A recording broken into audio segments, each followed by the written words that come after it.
One year for Father's Day, I did like a helicopter, and there was a cloud above the helicopter and lightning bolts hitting the helicopter, and my mom framed it and gave it to my dad.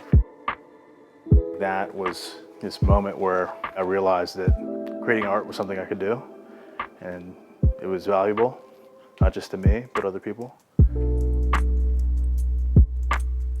God only knows what that is, but it looks dangerous. I was, I guess, a doodler my entire life. I mean, just constantly drawing. Right brain shoe, 93, so that would mean 12. I took AP Art in high school, and it really was to just have another AP class on my resume. Art was not a focus at that point for me. Prehistoric creatures, various objects that I was probably forced to draw. Me and a good friend took a trip to South America, and we walked by this art gallery every day. There was this beautiful painting, just really resonated with me, and went into the gallery, asked the guy how much it was. He said 250 bucks. I was like, wrap it up. So I started collecting. It was an evolution of going from buying art, appreciating that product, and then eventually got to like, oh, I can just do this. I was the only child, so all this stuff was a testament to how loved I was in a lot of ways. The circumstances that brought me back to Williamsburg were not ideal, obviously, but I think it is the kind of silver lining.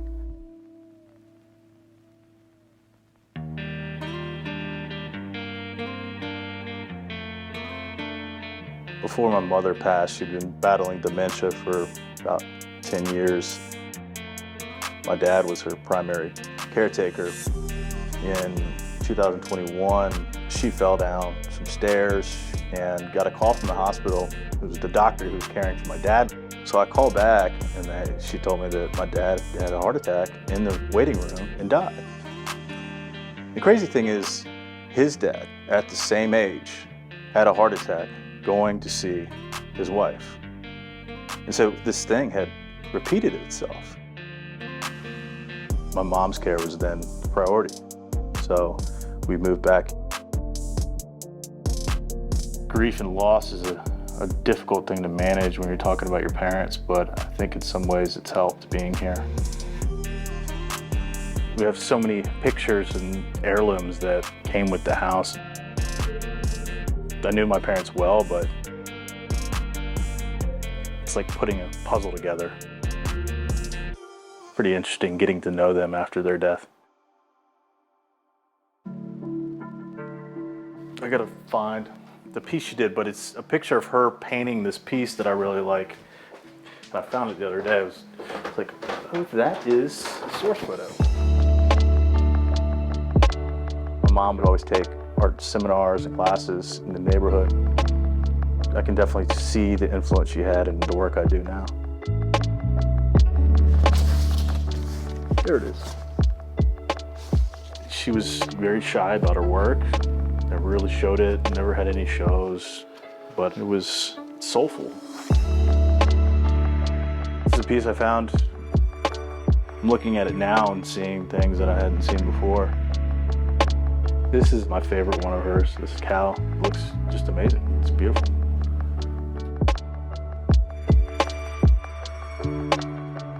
I started working on this right after she passed. She had the most amazing handwriting. This letter talking about how bad I was at school and how I was not listening and misbehaving. This is a picture of her when she met my dad, who was on R&R during Vietnam. They met in Hawaii. I wanted to capture her and her essence. Absolutely love it. This was my interpretation of dementia, Alzheimer's, and what it does to you.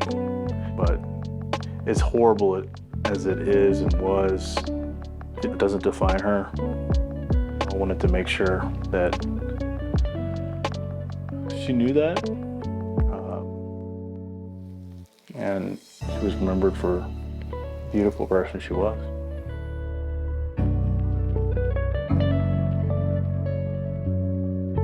P.S. I love you. Name of the piece, her initials, P.S. Wil Swink. Past, present, and future are all right here.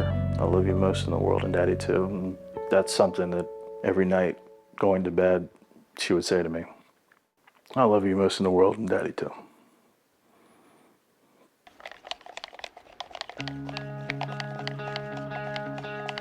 My dad was a lieutenant in the Army. He did one tour in Vietnam. He told me this story that always stuck with me. One night, a guy from their own company threw a grenade into their tent and killed the other lieutenant. It was the next night or the night before, my dad would have been dead, and I would not be here. I just started working on a memorial type piece of my dad. He had these green duffel bags. Then cut it apart, deconstructed it, and it says J.M. Cannon. Jim Cannon was his older brother. My Uncle Jim took this bag to Vietnam, got back, and then my dad took it to Vietnam. So it's got a lot of history to it, to say the least. It has value to me, but does it have value to anybody else? Probably not. So some of the places I've gone artistically is to take that stuff and make it valuable to a more universal audience. When you lose somebody, there's a lot of regret. Do I have changed something or done something differently? Probably, yeah. So it's a way for me to continue that experience with them. I guess it's part of my complex healing process.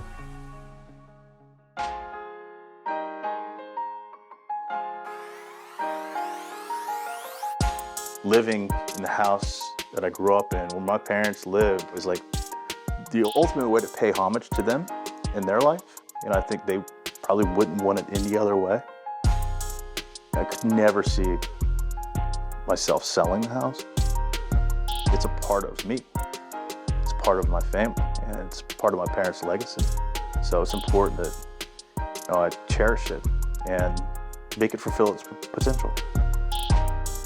I've thought about getting to this point for a long time, being able to have the work I want in my house, what that would be like, and I feel so lucky that I'm able to do that. That makes me proud, and I know it would make my parents proud, 100%.